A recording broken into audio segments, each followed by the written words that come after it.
Ma fille Léa a 14 ans et depuis le départ de son père, je suis son tout en fait. C'est moi qui fais tout pour elle, personne ne m'aide. Je pensais connaître les limites de ma famille. Je pensais savoir en fait que vu que c'est ma fille, tout le monde allait la considérer comme ça et que il n'allait rien lui arriver chez nous à la maison. Tout a commencé ce jour-là. Un soir, je rentre du travail, je trouve que toutes les lumières sont éteintes, tout le monde dort, vraiment le silence total. Même on entend les moustiques chanter. Alors je rentre, j'essaie de mâcher le moins fort possible pour pas déranger les autres, sachant qu'ils dorment en fait. Et j'enlève mes chaussures, je commence à marcher à petits pas en allant vers la chambre de ma fille, histoire de voir, elle dort, elle est tranquille. En tout cas, histoire de la câliner parce que toute la journée, je ne l'ai pas vue et j'avais besoin en fait de la voir pour être rassurée, même si je suis bien rentrée à la maison. Mais il faut savoir que pendant que je m'approchais de la chambre de ma fille, j'ai entendu des murmures, mais dans ma tête, je me disais non, c'est pas possible. Donc, je commence à traîner des pas, je fais le moins de bruit possible. Et lorsque j'arrive à la chambre de ma fille et que j'ouvre la porte, ce que je vois, mes yeux l'ont vu, mais mon esprit refuse de l'accepter. Vous n'allez pas croire. Mon oncle, mon propre oncle, était en train d'avoir des rapports avec ma fille de 14 ans. Oui, vous l'avez bien entendu. Je ne savais pas quoi faire. Lorsque j'ai ouvert la porte, je suis restée bloquée, comme si j'avais bugué. Mais j'étais là en fait, j'étais consciente de ce qui se passait, mais je n'arrivais pas à bouger. Je n'ai pas compris jusqu'à aujourd'hui ce qui m'est arrivé. Ma fille, en me voyant, a couru se cacher dans un endroit. Et mon oncle, le regard qui m'a fixé, je ressentais en même temps un dégoût.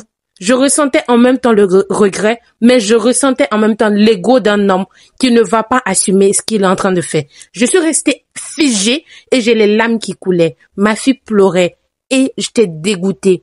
Je l'ai regardée, j'ai pas pu lui poser de questions.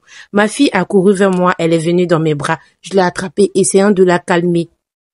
J'ai réveillé toute la famille pour qu'ils puissent voir ce qui se passait. Mais dites-vous que malgré ça, il y a eu des personnes qui étaient du côté de mon oncle et certains qui étaient de mon côté.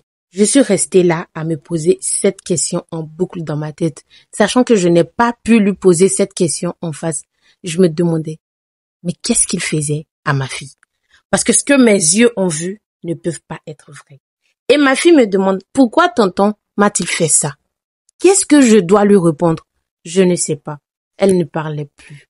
Ma petite fille, joyeuse, souriante, était devenue tellement triste, comme si à l'intérieur elle était vide. Ma petite fille ne se sentait plus en sécurité et moi d'ailleurs je ne la sentais plus en sécurité, oui, parce que les membres de ma famille qui étaient censés la protéger, qui étaient censés la porter comme leurs propres enfants, ont eu l'audace de faire ça. Comment un membre de ta famille peut-il abuser de ton enfant? Vient le jour de la réunion familiale où je m'attendais que toute la famille soit de mon côté, histoire de m'épauler, moi et ma fille, de nous donner un moins de confiance en nous. Je me suis rendu compte que non, toute la famille n'était pas de notre côté. Parce que mon oncle a dit que ce n'est pas ce qu'il voulait faire. C'était un moment de faiblesse. Et sur ça, il y a certains qui l'ont soutenu en disant que c'est un homme et que ma fille de 14 ans avait une trop belle forme et qu'elle attirait les hommes. Mon oncle n'a pas pu se tenir devant sa propre petite fille. Et ça, il y a des membres de ma famille qui le soutiennent. À qui est-ce que je dois m'adresser? Le monde part en vrille ou c'est moi qui pars en vrille? Je ne sais plus. Moi qui dois rassurer ma propre fille, je ne suis même pas moi-même rassurée. À quel moment est-ce que j'arriverai à la rassurer elle? Comment quelqu'un que l'on croit connaître peut devenir un danger pour notre famille?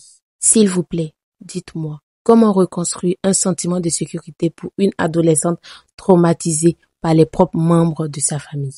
À quel moment est-ce qu'on va changer de texte? À quel moment est-ce qu'on va ouvrir les yeux?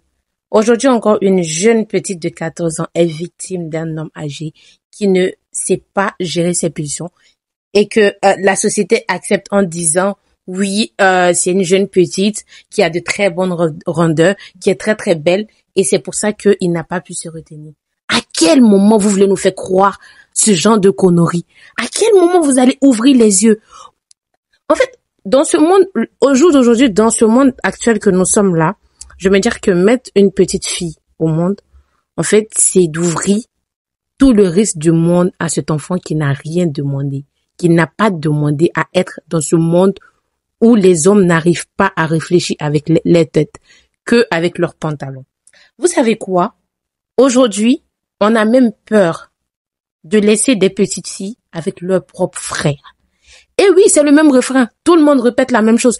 Parce que c'est ça. À un moment, est-ce que vous ouvrez les yeux? Est-ce que vous comprenez que la petite fille, quel que soit son âge, ou même la femme, quel que soit son âge, vous n'êtes pas obligé, en fait, de perdre vos moyens juste en la voyant.